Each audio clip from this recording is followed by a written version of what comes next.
Hello everyone, in this video I'll be showing you an OP Eleonora's Poleblade build in Elden Ring. So this is going to be for level 200, but if you're a lower level or higher level, I'll talk about what stats to put in. So we're going to want ourselves at least 12 strength and 21 dexterity. I went with 18 strength and 22 dexterity because that allows us to both equip the Rivers of Blood and the Nagakiba alongside Eleonora's Poleblade and the Blood Godskin Peeler. So this gives us two really powerful builds that can kind of have a bit of synergy together. We got 50 Vigor, 34 Mind, 40 Endurance. These two stats can be swapped around how you feel best for your own playstyle. I want the 18 Strength and 22 Dexterity for those four weapons that I mentioned. 25 Faith allows us to cast Golden Vow to give ourselves a little bit more damage and damage negation. And then we also went with 80 Arcane because this is going to be the main scaling staff for our bleed buildup and the damage on Eleonora's Poleblade's weapon art. I also got the Blood Godskin Peeler here. I also put Seppuku on it because that's going to give us an incredible amount of blood buildup. So this has 141 blood buildup. That is absolutely crazy. And this one has 83. But if we use Seppuku, it'll get another 45 blood buildup. So that is extremely powerful.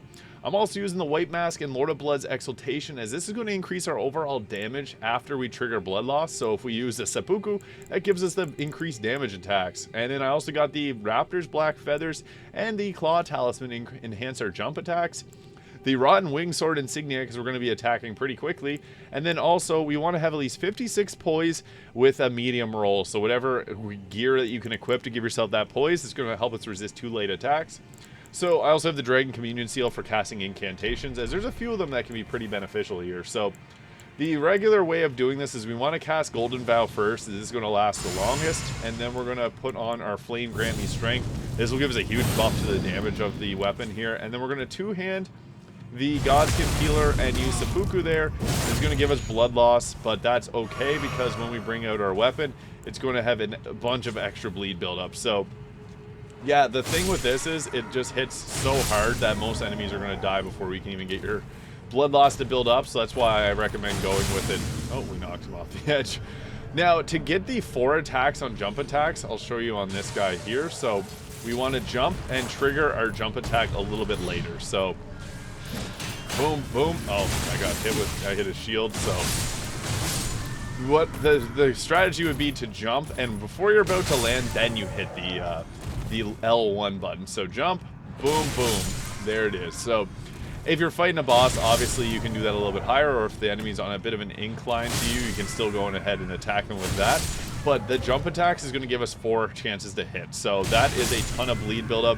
That's like 400 plus bleed buildup in one single action. That is incredible trade. And it also does a ton of damage.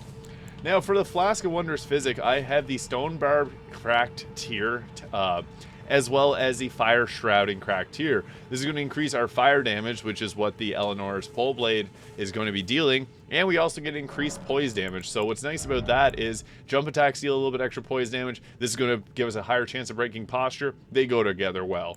And then the Flame Shrouding Cracked Tier will boost our fire damage. So these go together pretty well. The only thing is we do have a few buffs that we do have to apply. So getting Golden Vow, then the Flame Grant Me Strength. We also got things like Rotten Breath, which is great. Your Mimic can use this as well if you spawn it in holding the summon there, because that's going to apply Scarlet Rot, and some bosses go down really quickly to it. But another option is we can also go with the Swarm of Flies here. So this will trigger the bleed buildup before we even start combat so that we can get that extra 30% damage. So that is another solid choice that you can go with if you want to get a little bit extra damage without triggering the blood loss first. You can just spam that skill and you'll get them all. Oh wow, that was pretty impressive. So yeah, jump attack, hit it right before you're about to land, and you'll be dealing those 4 attacks. This build completely shreds in Elden Ring, and you can take out bosses left, right, and center with this. This is, I think, one of the best jump attack builds. I am a huge fan of using the big hammers for the jump attacks, but if you're not a big strength kind of user, this is probably the next best thing, or even better, because the bleed buildup is just absolutely insane. So jump and attack before you're about to land, jump, attack before you're about to land, and you'll be finishing them off in no time. So this also has a really nice, like, if you're doing a sprint or a dodge attack, the attacks come out really quickly. That is the nicest thing about this weapon. And then also we got this charge attack here that does a really cool attack. So I highly recommend going for the charge attacks. Not only that, we got the Bloodblade dance as well. So this is the weapon art, and it deals a ton of damage, and it looks super cool. So I highly recommend using it as much as you can, because the attacks are just so flashy, and I think it's one of the best looking weapon arts. But I can understand if you just want to focus mostly on the jump attacks, because that's where this weapon truly shines. So Eleonora's Poleblade, this is the most OP build in Elden Ring. So go ahead, use this. Let me know your thoughts in the comments below. You can also leave a comment with what kind of build you would like to see next in Elden Ring.